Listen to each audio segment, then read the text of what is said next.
नमस्कार बच्चों, कैसे हैं आप सब। आशा करती हूँ आप सभी अच्छे होंगे, स्वस्थ होंगे, खुश होंगे और अपनी पढ़ाई भी अच्छे से कर रहे होंगे। तो जैसा कि आप सभी जानते हैं, मैं हूँ आपकी हिंदी की अध्यापिका और मैं स्वागत करती हूँ आप सभी का आईसीटी वर्चुअल क्लासरूम में। और आज हम यहाँ पर एकत्रित हुए हैं पढ़ने के लिए क्लास 12 की हिंदी। क्लास 12 की हिंदी में हम यहाँ पर पढ़ रहे हैं अपना सैंपल पेपर। तो हम यहाँ पर 2022 का सैंपल पेपर हम यहाँ पर सॉल्व कर रहे हैं। तो 2022 के सैंपल पेपर में काफी सारी चीजें हमने यहाँ पर अभी तक सॉल्व कर दी हैं और आज हमारा बस लास्ट जो हमारी दूसरी पाठ्य पुस्तिका है यहाँ पर वितान, उससे जुड़े हुए कुछ चैप्टर्स हैं जिनके प्रश्नों उत्तर यहाँ पर हमें डिस्कस करने हैं। उसके बाद हम अपना एक न्यू सैंपल पेपर लेकर यहाँ पर आ जाए हैं जो है 2020 का। 2020 का सैंपल पेपर है और लगभग ये तीसरा सैंपल पेपर हमारा हो जाएगा। तो इसको आप ध्यान पूर्वक देखें कि कौन से चैप्टर्स जो है रिपीट हुए हैं, कौन से प्रश्न जो है रिपीट हुए हैं और किन किन चीजों पर आपने ज्यादा ध्यान देना है। कौन कौन से टॉपिक्स ऐसे हैं जो बार बार रिपीट हुए हैं, उन टॉपिक्स को आपने एक बार पढ़कर जाना है। तो देखिए, तैयारी आप सभी कर रहे हैं, बस हम 100% तैयारी की तरफ आगे बढ़े, हम 100% तैयारी करें अपनी तरफ से। तो उसके लिए हम यहाँ पर अपने इन सैंपल पेपर्स को सॉल्व कर रहे हैं। तो जो भी कोई डाउट हो, कोई भी परेशानी हो, दिक्कत हो किसी भी चैप्टर से जुड़ी हुई, तो यहाँ पर आकर जरूर डिस्कस करें। तो हम चलते हैं स्मार्ट बोर्ड की तरफ, शुरू करते हैं अपने आज का सेशन। सभी बच्चे ध्यान पूर्वक पढ़ेंगे, साथ ही सॉल्व करने का प्रयास भी करेंगे। तो जैसे कि मैंने आप लोग को बताया कि हम काफी हद तक अपने इस सैंपल पेपर को सॉल्व कर चुके हैं। काफी सारी चीजें हमने अभी तक इसमें से पढ़ ली है। जैसे हमने यहाँ पर जो हमारा प्रश्न लास्ट जो हम यहाँ पर कर रहे थे वो था एक पठित गद्यांश। तो पठित गद्यांश में हमने यहाँ पर अपने दोनों जो पठित गद्यांश है उन्हें हमने पढ़ लिया था। तो यहाँ पर जो पहला गद्यांश है वो हमारा चैप्टर था यहाँ पर काले मेघा पानी दे। तो इस चैप्टर को यहाँ पर हमने कर लिया है। पाठ के जुड़े हुए प्रश्नों उत्तर भी डिस्कस करें। उसके बाद जो हमें यहाँ पर अगला गद्यांश दिया गया था वो था हमारा जाति प्रथा और श्रम विभाजन से संबंधित। तो ये वाला चैप्टर भी हमने यहाँ पर पढ़ लिया था। तो क्योंकि अब हमने ये वाला चैप्टर भी यहाँ पर पढ़ लिया, अब इसके बाद देखिए हमने यहाँ पर जाति प्रथा को स्वाभाविक श्रम विभाजन क्यों नहीं माना जा सकता, ये भी हमने किया। सक्षम श्रमिक समाज का निर्माण करने के लिए क्या आवश्यक है, जाति प्रथा का दूषित सिद्धांत क्या है, ये तीनों प्रश्न हमने यहाँ पर पढ़े थे। और मैंने आप लोगों को कहा था कि आप इस वाले चैप्टर को घर से एक बार रिवाइज करके आएंगे, आप घर से एक बार पढ़कर आएंगे इस वाले पाठ को, ताकि आपको यहाँ पर कोई भी दिक्कत ना हो और आप पाठ से जुड़े हुए प्रश्नों के उत्तर आसानी से यहाँ पर दे सकते हैं। तो चैप्टर का नाम है जाति प्रथा और श्रम विभाजन। तो एक बार यहाँ पर पढ़ लेते हैं इसको। जाति प्रथा को यदि श्रम विभाजन मान लिया जाए तो यह स्वाभाविक विभाजन नहीं है। तो ये चीज मैंने आपको एक्सप्लेन कर दी थी यहाँ पर कि केवल हम अगर उसको श्रम विभाजन के लिए अगर हम जाति प्रथा अगर माने तो ये एक स्वाभाविक विभाजन नहीं है, यानी कि कोई सही विभाजन हम यहाँ पर नहीं कर रहे हैं, क्योंकि यह मनुष्य की रुचि पर आधारित नहीं है, क्योंकि यह इंसान की रुचि पर आधारित नहीं होता है। यानी कि इंसान को, मनुष्य को अगर इस तरह से अगर चीजें बांट दी जाए, इस तरह से अगर श्रम विभाजन, इस तरह से अगर उसको काम बांट दिए जाए, तो वो कभी भी किसी भी काम को बहुत अच्छे से नहीं कर सकता है, क्योंकि काम उसकी रुचि के अनुरूप नहीं है, जबरदस्ती थोपा गया है। तो इस कारण यहाँ पर जो है हमने कहा कि यह मनुष्य की रुचि के आधारित नहीं है।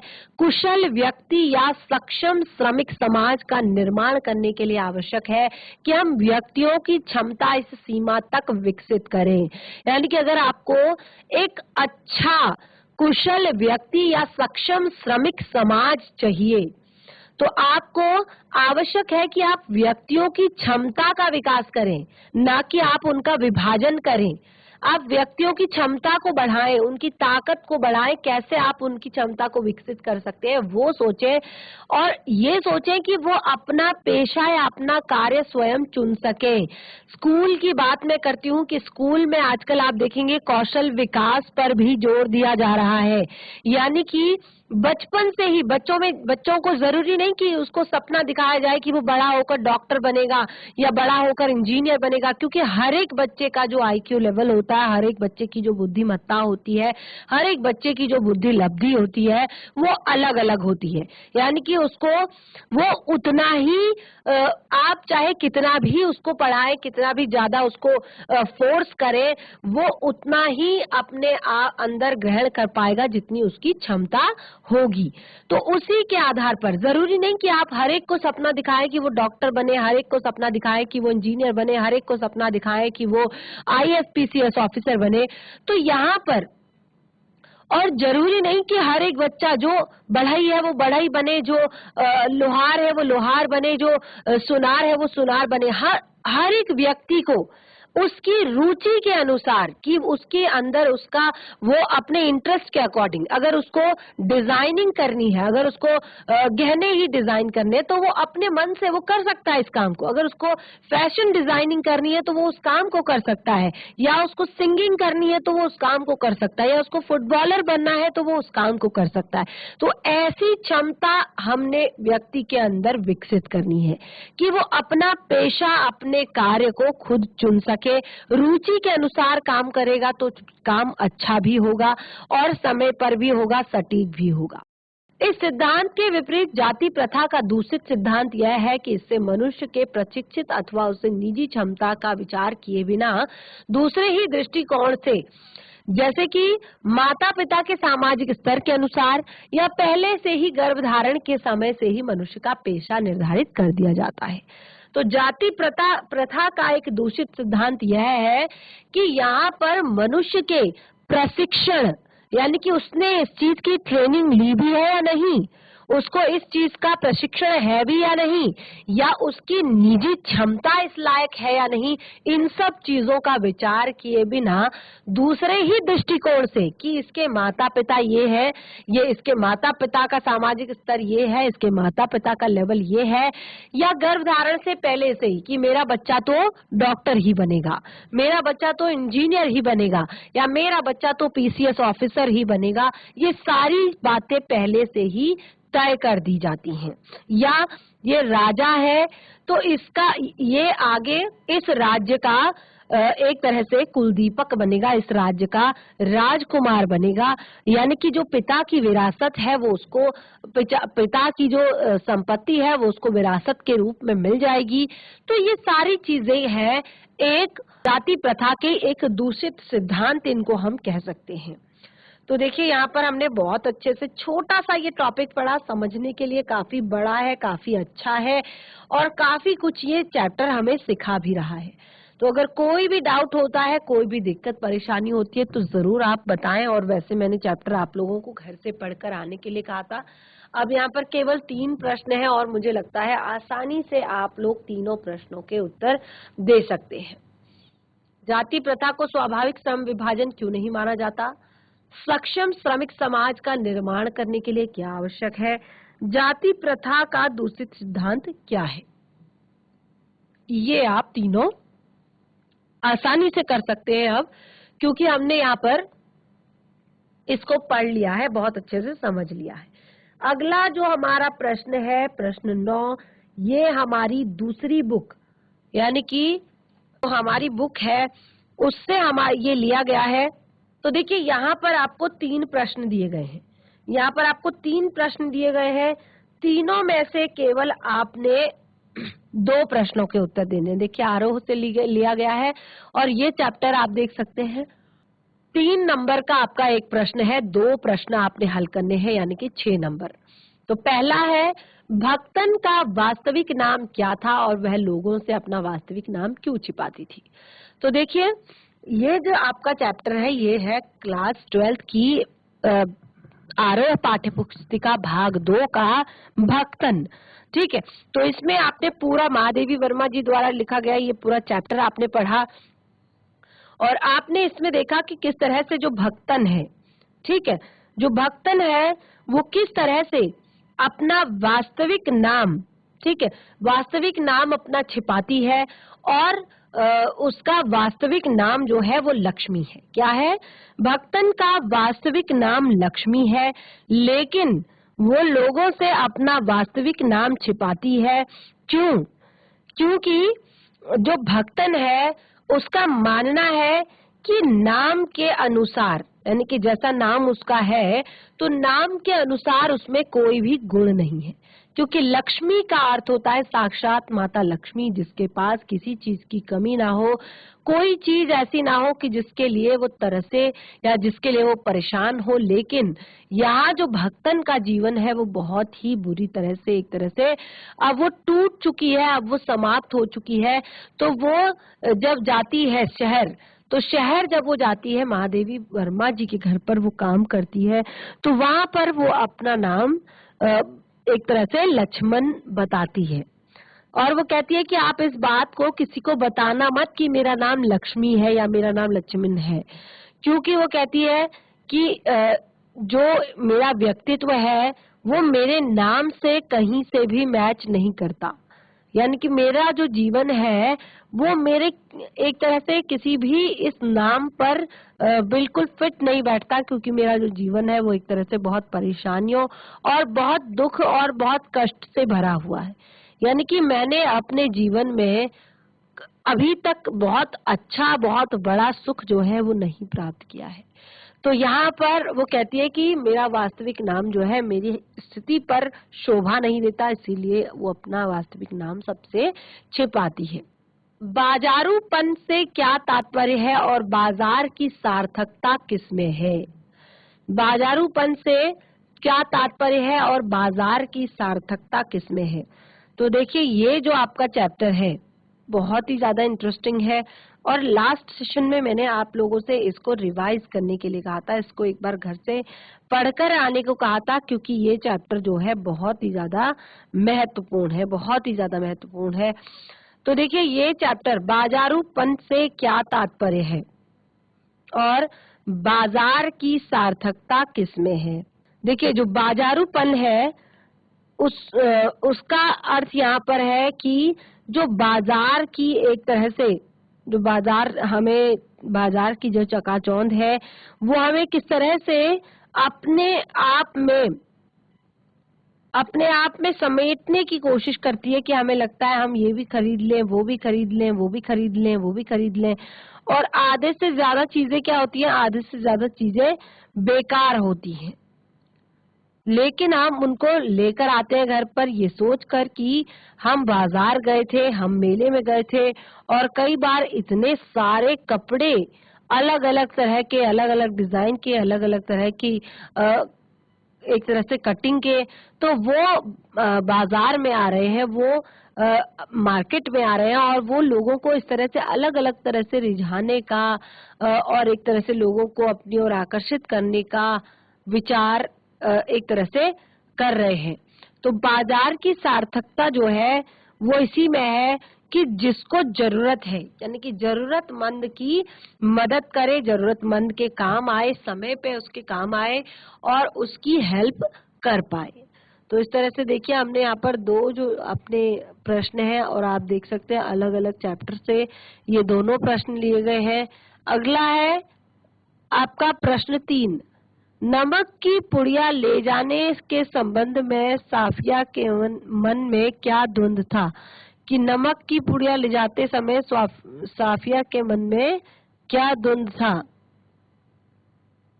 तो देखिए, नमक की पुड़िया जो साफिया जो है भारत लेकर आ रही थी पाकिस्तान से, तो उसको ले जाने के संबंध में उसके मन में बहुत सारे द्वंद है कि कहीं वो पकड़ी ना जाए, कहीं उसका सामान जब्त ना कर लिया जाए, कहीं उसको अलग अलग तरह की परेशानियों का सामना ना करना पड़े। तो बहुत सारी चीजें हैं जिससे कि साफिया जो है परेशान है और एक तरह से पुड़िया ले जाने के संबंध में उसके मन में अनेक प्रकार के प्रश्न उठ रहे हैं। तो इस तरह से देखिए, ये हमारा यहाँ पर कंप्लीट होता है आरोह पाठ्य पुस्तिका से जुड़ा हुआ प्रश्नों उत्तर का सिलसिला। तो देखिए, ये जो भी प्रश्न है, अभी तक मैंने आप लोगों से कहा है कि जो भी प्रश्न आपको लगता है कि टफ है और आपको समझ नहीं आएगा, आप जरूर उसको एक बार पूछ लें, जरूर एक बार आप उससे संबंधित यहाँ पर डिस्कस कर लें प्रश्नों को, और बाकी आपको व्याकरण में अगर कोई डाउट है तो उसे आप जरूर क्लियर करें।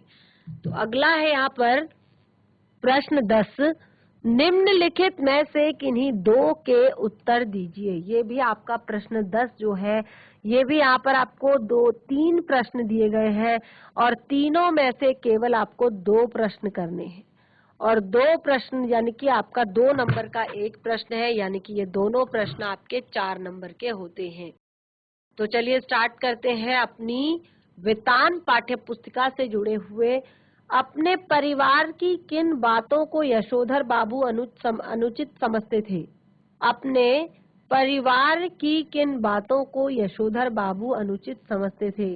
तो देखिए जो उनके परिवार की जो एक तरह से बातें हैं और उससे यशोधर बाबू अनुचित थे, बहुत ही एक तरह से दुखी थे, परेशान थे कि किस तरह से वो यहाँ पर अपने परिवार को शांति से चलाएं। तो यशोधर बाबू अपने परिवार की किन बातों को एक तरह से जो भी उनको लगता था कि इतने सारे लोग आ रहे हैं, पार्टी हो रही है, बातचीत हो रही है, तो इसमें उनको समहाउ इम्प्रॉपर फील होता था, या उनके बच्चे जैसे कुछ नई ड्रेस लेकर आ जाते हैं, कुछ नए तरीका का उन्हें पहनाने के लिए लेकर आते हैं, तो ये भी उन्हें समहाउ इम्प्रॉपर लगता था। और जैसे ऑफिस में सब लोग एक तरह से चाय पीते हैं, सबका एक निश्चित समय होता है, लेकिन वो भी उनको समहाउ इम्प्रॉपर लगता था। तो इस तरह से यहाँ पर अपने परिवार की किन किन बातों को यशोधर बाबू ने अनुचित समझा है। अगला प्रश्न है, जूझ कहानी के आधार पर बताइए कि लेखक के व्यक्तित्व पर सर्वाधिक किसका प्रभाव पड़ा?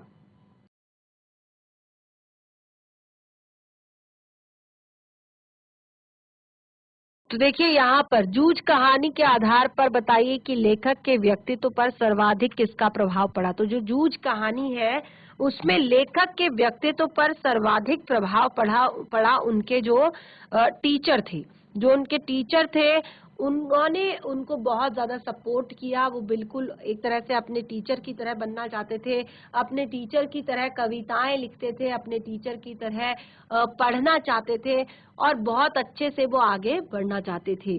तो यहाँ पर सर्वाधिक प्रभाव जो है उनके टीचर के व्यक्तित्व का पड़ा। और इसको भी क्योंकि चैप्टर हमने यहाँ पर पढ़ लिया है, तो इसको भी आप यहाँ पर बहुत अच्छे से पढ़ सकते हैं, समझ सकते हैं। अगला है, स्पष्ट कीजिए कि सिंधु सभ्यता साधन संपन्न थी पर उसमें भव्यता का आडंबर नहीं था। सिंधु सभ्यता साधन संपन्न थी पर उसमें भव्यता का आडंबर नहीं था। तो देखिए जो आपकी वेतान पाठ्य पुस्तिका है, इसमें आपका चैप्टर 3 है, अतीत में दबे पांव। अतीत में दबे पांव आपका चैप्टर 3 है और इसमें हमें सिंधु घाटी की सभ्यता के विषय में बताया है। तो देखिए ये तो एक तरह से बहुत ही सरल है कि जो सिंधु घाटी की सभ्यता है वो कैसी थी। सिंधु घाटी की सभ्यता साधन संपन्न थी। साधन एक तरह से वहां पर कोई भी ऐसी चीज नहीं थी जो नहीं थी, यानी कि वहां पर सभ्यता में सिंधु घाटी की सभ्यता में नदी थे, कुएं थे, तालाब थे और एक तरह से जल निकासी की उत्तम व्यवस्था के भी प्रमाण वहां पर थे। और यहाँ पर पानी के एक तरह से बहुत सारे कुएं थे और स्नानागार थे और बाकी भी बहुत सारी चीजें, गाड़ियां, आपने देखा होगा कि गाड़ियों के पहिए तक वहां पर थे और बहुत सारी चीजें थी। तो एक तरह से जब हम वहां पर देखते हैं तो हमें लगता है कि जो सिंधु घाटी की सभ्यता थी वो साधन संपन्न थी, साधनों से युक्त थी, सभी प्रकार के साधन वहां पर थे,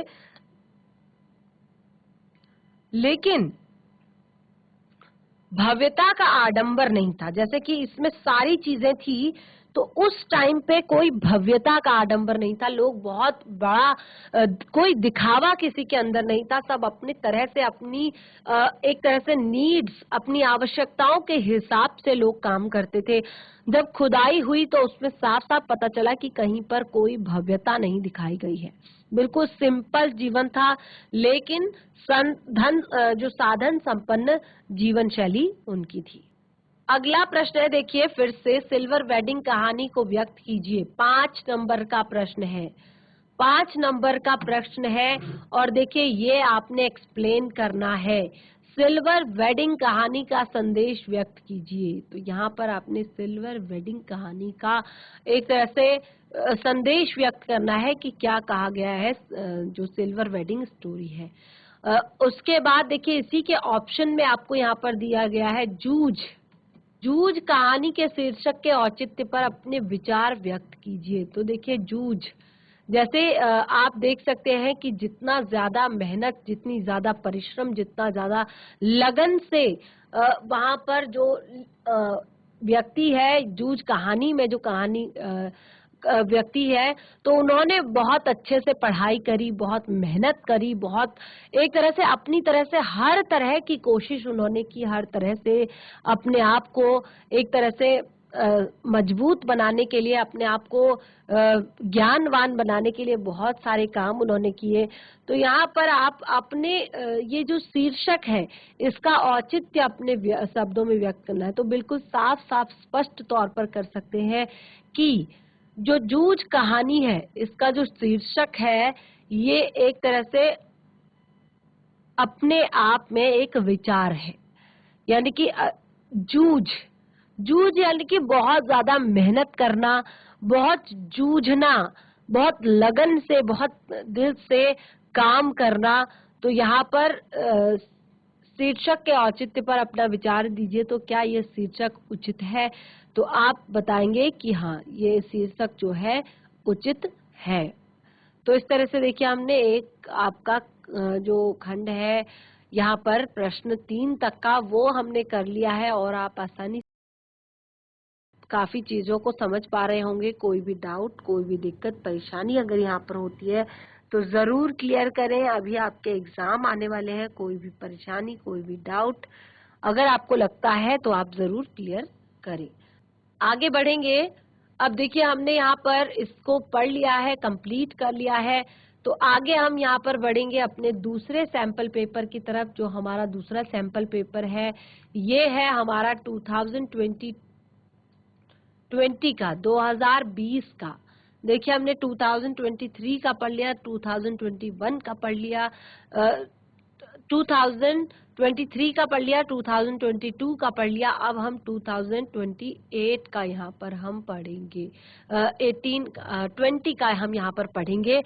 तो देखिए सेम चीजें हैं यहाँ पर भी, समय आपका वही 3 घंटे और उसके बाद आपको यहाँ पर कहा गया है खंड अ और ब हैं, दोनों खंडों में पूछे गए सभी प्रश्नों के उत्तर देना अनिवार्य है।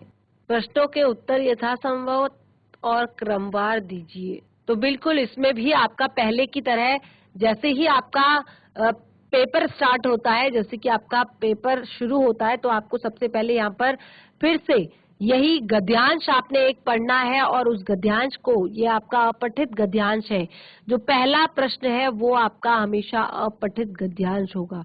तो निम्नलिखित गद्यांश को पूछे गए प्रश्नों के उत्तर दीजिए।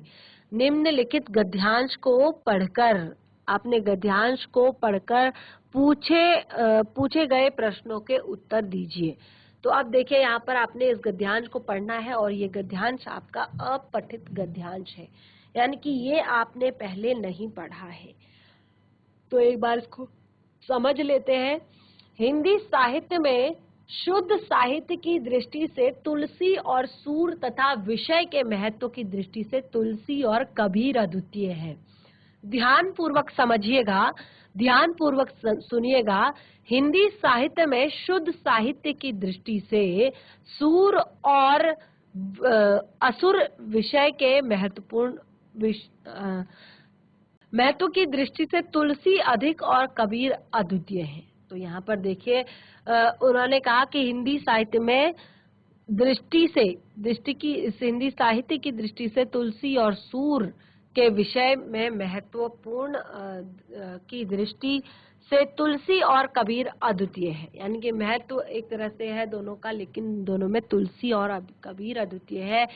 तुलसी अपने आदर्श के कारण, यानी कि तुलसी अपने आदर्श के कारण कहीं जा नहीं सकती, बल और उत्साह मिलता है वहाँ कबीर के जीवन में कभी समस्या की ओर हमारा ध्यान आकर्षित नहीं होता है। इस चिंतन की प्रेरणा मिलती है, इस चिंतन की प्रेरणा मिलती है कबीर इस क्षेत्र में मिलती है। इस क्षेत्र में कबीर अद्वितीय है। अपनी इस सार्वजनिक भावना के कारण ही वे जनता में लोकप्रिय है और लोकप्रियता प्राप्त कर सके। साहित्य की सबसे बड़ी देन जीवन की मूल समस्याओं पर मौलिक रूप से विचार करने की प्रेरणा है, उत्पन्न करना है। कबीर साहित्य में हमें प्रेरणा देता है, कबीर साहित्य जो है वो हमें प्रेरणा देता है। कबीर की प्रेरणा सत्य की साधना से है। कबीर की प्रेरणा किससे है? कबीर की प्रेरणा है सत्य की साधना से, ना कि काव्य सौंदर्य के प्रदर्शन से। रसग्राहियों और कला पिपासुओं ने कबीर का विशेष सम्मान नहीं किया। जो रसग्राही है, जो कला पिपासु है, उन्होंने कभी भी कबीर का सम्मान नहीं किया। कबीर का एक तरह से तो कबीर की प्रेरणा सत्य की साधना से है कि काव्य सौंदर्य, ना कि काव्य सौंदर्य के प्रदर्शन से। रसग्राहियों और कला पिपासुओं ने कबीर का विशेष सम्मान नहीं किया। इस रूप में भी और कहीं भी नहीं, ये रूप कहीं भी नहीं दिखाई पड़ता। रामानुज भक्ति के क्षेत्र में तो वे समान समर्थक थे, परंतु इस क्षेत्र से बाहर वे भी सामाजिक भेदभाव को नहीं मानते थे। हम ईश्वर की संतानें हैं, मनुष्य मात्र समान है, जाति और धर्म को कोई भेद नहीं है। इस प्रकार की घोषणा करने वाले सर्वप्रथम व्यक्ति कबीर ही थे। तो यहाँ पर पहला प्रश्न है हमारा, कबीर तुलसी के से किन किन रूपों में भिन्न है? कबीर जो है वो तुलसी से किन किन रूपों में भिन्न है? तो आप यहाँ पर देख सकते हैं कबीर जो है वो बिल्कुल अलग तरह से यहाँ पर भिन्न है होली में। यहाँ पर देखिए कबीर तुलसी से किस किस रूप में भिन्न है। तो कबीर यहाँ पर हर तरह से देख सकते हैं आप, तुलसी से भिन्न है। कबीर जो है वो सत्य की साधन, सत्य की प्रेरणा लोगों को देना चाहते हैं। उनको काव्य सौंदर्य से कोई मतलब नहीं है। वो कहते हैं कि रसग्राहियों और कला पिपासुओं ने कभी विषय जो कबीर का है जो सम्मान नहीं किया। भ्रात भावना और समानता की दृष्टि से कबीर पहले से ही इस रूप में कहीं और नहीं दिखा। रामानुज जो है, रामानुज भक्ति के क्षेत्र में समानता के समर्थक थे, परंतु इस क्षेत्र से बाहर वे सामाजिक भेदभाव को मानते भी थे और ये कहते थे कि हम जब क्षेत्र के बाहर आ जाते थे तो सामाजिक भेदभाव को भी वो मानते थे। तो देखिए कबीर की लोकप्रियता का क्या कारण था? कैसे कबीर जो है लोकप्रिय हो गए? लोकप्रियता का क्या कारण था? कबीर के काव्य की मूल विशेषताएं क्या है?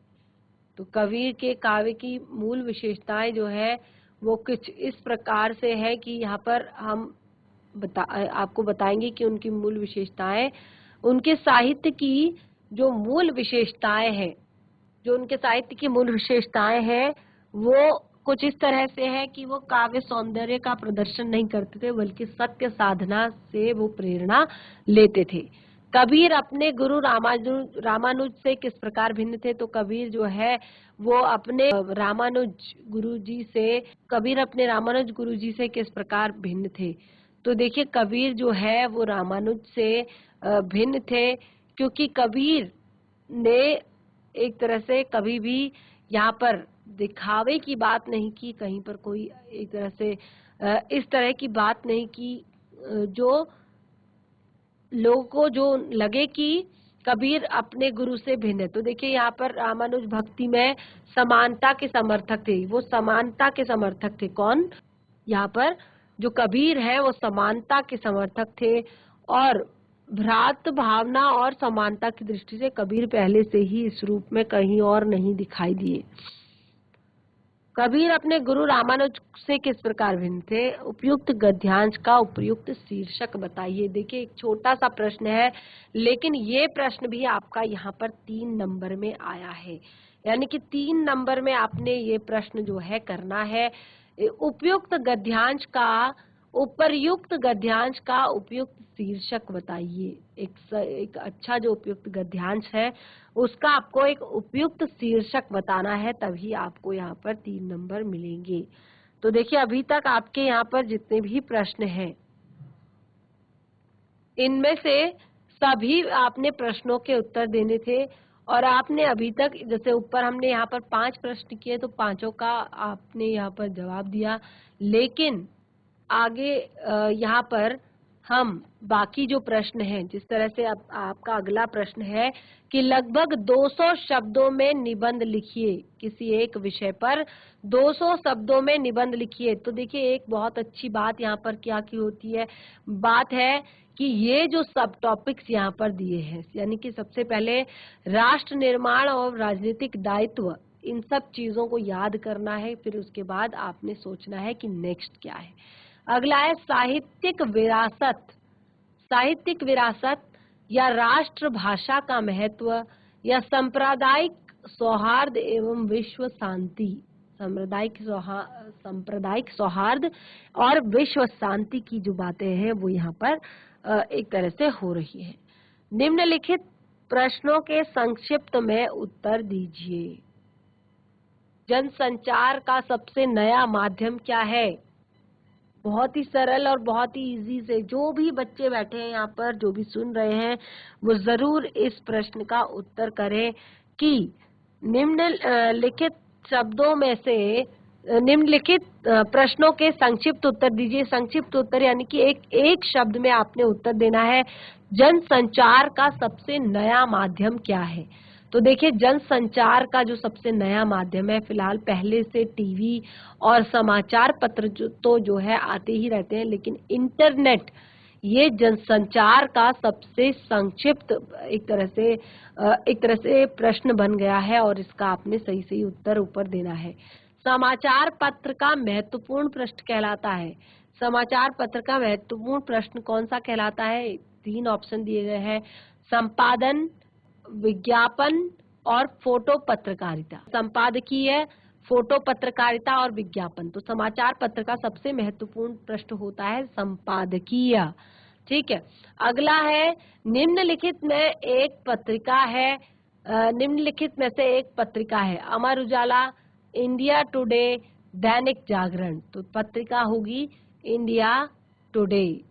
तो इस तरह से नंबर 3 हमारा कंप्लीट हो गया है। नंबर 4 हम यहाँ पर पढ़ेंगे बढ़ते आतंकवाद।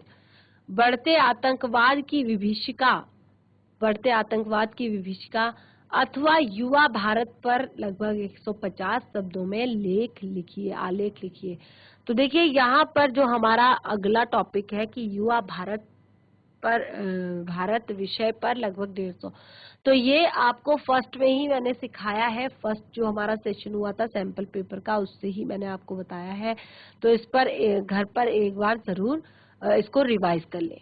अब देखिए यहाँ पर निम्नलिखित वाक्यों में से किसी एक वाक्य, निम्नलिखित जो वाक्य है, वाक्यांश जो है, काव्यांश जो है, उनमें से किसी एक पर पूछे गए प्रश्नों के उत्तर दीजिए। अब ये जो आपके यहाँ पर है, ये हमारा काव्यांश यहाँ पर से स्टार्ट होता है, यानी कि हमारी जो लिटरेचर बुक है वो हमारी यहाँ पर से स्टार्ट होती है। तो बच्चों आज हमने यहाँ पर 2022 का जो सैंपल पेपर था उसे कंप्लीट किया और हम यहाँ पर आज आए हैं 2020 का सैंपल पेपर लेकर। तो इसमें भी हम देखेंगे नेक्स्ट सेशन से कि कौन कौन से प्रश्न जो है बार बार आ रहे हैं और उनका सही और सटीक उत्तर किस प्रकार से लिखा जा सकता है। तो बिल्कुल आज का सेशन हमारा यहीं पे समाप्त होता है। हम मिलेंगे अपने नेक्स्ट सेशन में, तब तक के लिए धन्यवाद। आपका दिन शुभ हो।